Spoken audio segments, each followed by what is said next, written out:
My name is Irwin Jackson. I live here in Tallahassee, Florida. I want to welcome you to the Jackson Bluff neighborhood. A couple years ago, a gentleman by the name of S. Glenn Ferris came to Tallahassee with plans to build a biomass plant here in our neighborhood. Mr. Ferris's company is called BG&E, and it stands for Biomass, Gas, and Electric, and is sometimes called the Big Green Energy.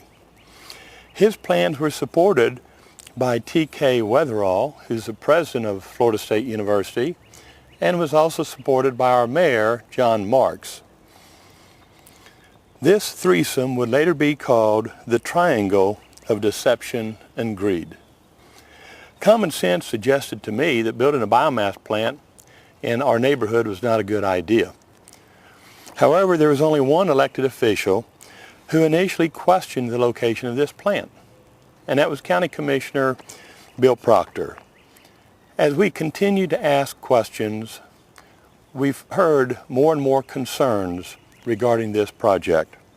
For example, we learned that City Commissioner Alan Katz and his law firm were being paid by BG&E to do legal services. We also learned that the wife of FSU President T.K. Weatherall was given a significant portion ownership interest in this biomass plant. The unique relationships that exist between these three individuals is currently subject to a grand jury investigation and is being reviewed by the State Attorney Willie Meggs. Fortunately, Tallahassee residents are not going to have to deal with a biomass plant. However, there are other communities, such as Burlington, Vermont, where citizens must live next to a biomass plant. In Burlington, the plant is called the McNeil Station Biomass Plant. The neighbors in Vermont and around Burlington sent us information, documents, and video which reported specific first-hand information the impact of living next to a biomass plant. With this information, we were successful in defeating the biomass plant in Tallahassee, Florida. Even though Mr. Ferris continued to the very last day assuring the City Commission that this would not be a problem for our neighborhood, he stated, and I quote, "The McNeil Station does not contribute to a poor air quality locally or regionally in Vermont. However, the neighbors that live next to the McNeil Station would strongly disagree with this assessment." These residents provided us first-hand account of life next to a biomass plant.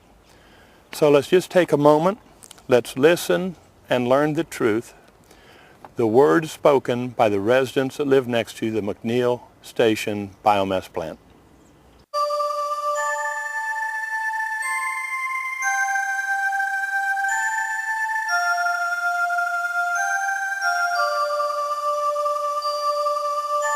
We talked to the manager of the power plant, and we asked him about issues that might affect people who live near the power plant, because that's a concern of ours.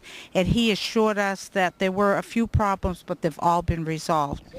Do you find that is the truth? No, we still can't hang our clothes outside because it gets full of wood chips and that, and our food still gets full of wood chips. It comes in through our windows, and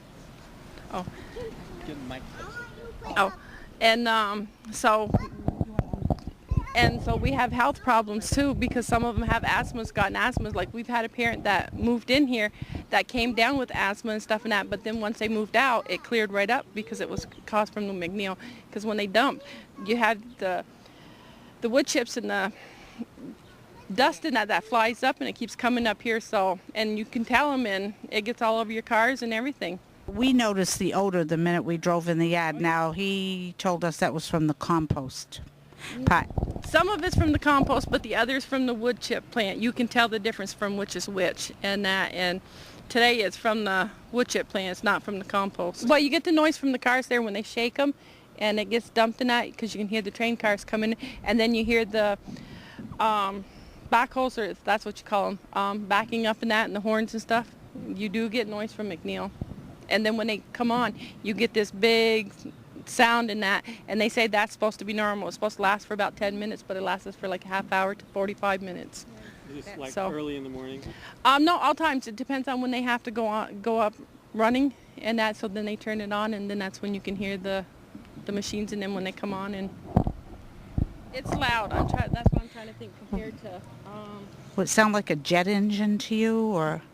That's what I was told, that it had the sound of a jet engine going into. Like the jet engines there, it does sound a lot like that. It's just a big roaring noise, and it just continues and continues, and sometimes it gives you a headache after a while, and It's just there at the plant, and I'll tell you, when I got there I had to take my inhaler, and then I was going through it. I just said, there's no way I can deal with this at the end of my street, and to take my grandkids for a walk, it's just not going to happen, which we walk down the street all the time. Yep. Well, the plant wasn't even supposed to be put here in the beginning. It was supposed to have been somewhere else, but then the city wanted it here, so that's why they put it here. And nice place to put it, low income. That's why. So you feel Yeah, because it's low income, and they figured we wouldn't say anything, we wouldn't fight. And so, yep. It is still difficult to live here with the wood chip plant, but we've learned to deal with it because they're not going to do anything about it, so we just suffer. In the summertime it smolders and smokes because underneath of it it's all on fire, and because it gets so hot, so they have fire underneath the wood chip. Say, like, see that dark black spot down there? And that you can tell how where it smoldered, and it was like it's on fire, and it has smoke coming up because it gets so hot, and it kind of catches on fire, and then they take it up with the backhoe, and then they bring it over so that they can burn it. And so this way here it doesn't catch the whole pile on fire. But see, once they start digging it, it's like halfway down, you can see where it's all black from whereabouts it had been on fire, in the middle of it and underneath. on top of the mound? Yeah, that's part of it.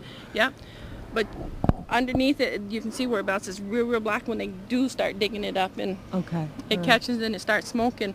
This year's been pretty good because of all the rain and stuff and that. Right, yeah. It's